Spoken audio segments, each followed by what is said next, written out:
விடுதலை சிறுத்தைகள் கட்சியினுடைய நிறுவன தலைவர், பாராளுமன்ற உறுப்பினர், பெரும் மதிப்புக்குரிய தோழர் தொல் திருமாவளவன் அவர்களே, எனக்கு முன்பாக இங்கே உரையாற்றி இருக்கக்கூடிய இந்திய கம்யூனிஸ்ட் கட்சியினுடைய மாநில செயலாளர் மதிப்புக்குரிய தோழர் வீரபாண்டியன் அவர்களே, இந்திய கம்யூனிஸ்ட் மார்க்சிஸ்ட் விடுதலை அமைப்பினுடைய மாநில நிலைக்குழு உறுப்பினர் அருமை தோழர் நனியப்பன் அவர்களே, திண்டிவனம் சட்டப்பேரவை உறுப்பினர் பெரும் மதிப்புக்குரிய தோழர் வன்னியரசு அவர்களே, இந்த போராட்டத்தை ஒருங்கிணைத்துக் கொண்டிருக்கக்கூடிய மார்க்சிஸ்ட் கம்யூனிஸ்ட் கட்சியினுடைய மத்திய சென்னை மாவட்ட செயலாளர் மதிப்புக்குரிய தோழர் செல்வா அவர்களே, பெருந்தரளாக இந்த கண்டன இயக்கத்திலே கலந்து கொண்டிருக்கக்கூடிய அன்பிற்குரிய தோழர்களே, தாய்மார்களே, நண்பர்களே, உங்கள் அத்தனை பேருக்கும் மார்க்சிஸ்ட் கம்யூனிஸ்ட் கட்சியின் சார்பில் முதற்கனுடைய பணிவான வணக்கத்தினை தெரிவித்துக் கொள்கிறேன்.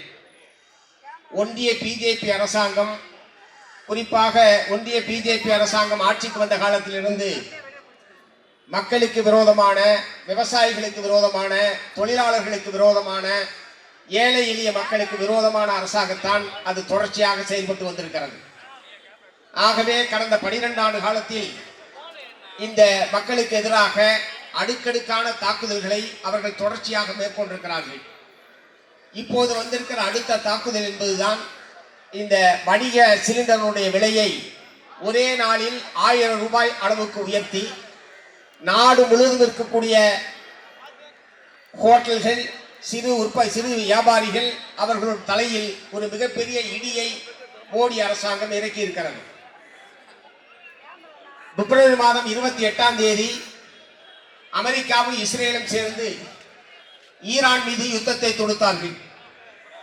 ஒரு வாரத்தில் முடிஞ்சு போயிடும், 2 வாரத்தில் முடிஞ்சு போயிடும், 3 வாரத்தில் முடிஞ்சு போயிடும் சொல்லி உலக மக்களை பூரா திரும்ப திரும்ப சொல்லிக்கிட்டே இருந்தாங்க.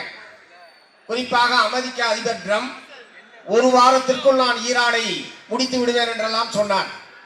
இப்போது 70 நாட்கள் ஆகிவிட்டது. யுத்தம் இன்னமும் முடியவில்லை. யுத்தம் தொடர்ந்து கொண்டிருக்கிறது.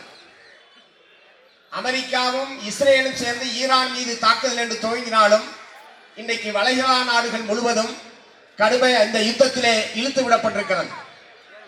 ஆகவே இப்போது அமெரிக்காவுடைய நோக்கம், அவர்கள் சொன்னார்கள், ஈரான் ஒரு 400 கிலோ யுரேனியத்தை வைத்திருக்கிறார்கள், அவர்கள் அணு ஆயுதத்தை தயாரிப்பார்கள், ஆகவேதான் நாங்கள் இந்த யுத்தத்தை தொடுத்திருக்கிறோம், அணு ஆயுத தயாரிப்பிலிருந்து ஈரானை தடுப்பதற்காகத்தான் இந்த சண்டை என்றெல்லாம் அவர்கள் விளக்கம் கொடுத்தார்கள். ஆனால் விளக்கம் கொடுத்தவன்ட்டு தான் ஏராளமான அணு ஆயுதங்கள் இருக்கிறது. இஸ்ரேலிடம்தான் அதிகமான அணு ஆயுதங்கள் இருக்கிறது. அணு ஆயுதம் வச்சிருக்கிற 2 நாட்டுக்காரனும் சேர்ந்து ஈரான் அணு ஆயுதம் தயாரிக்காமல் தடுப்பதற்காகத்தான் இந்த யுத்தம் என்கிற ஒரு பொய்யான காரணத்தை சொல்லி இந்த யுத்தத்தை துவக்கினார்கள். அவர்களுடைய நோக்கம் உலகத்தை காப்பாற்றுவதோ அணு ஆயுத உற்பத்தியை தடுத்து நிறுத்துவதோ அல்ல, மாறாக எண்ணெய் வளங்களை கொள்ளையடிக்க வேண்டும், எண்ணெய் வளங்களை தங்களுடைய கட்டுப்பாட்டில் கொண்டு வர வேண்டும் என்கிற நோக்கத்தோடு தான் அமெரிக்க ஏகாதிபத்தியம் இந்த யுத்தத்தை தொடர்ந்து நடத்தி கொண்டிருக்கிறது.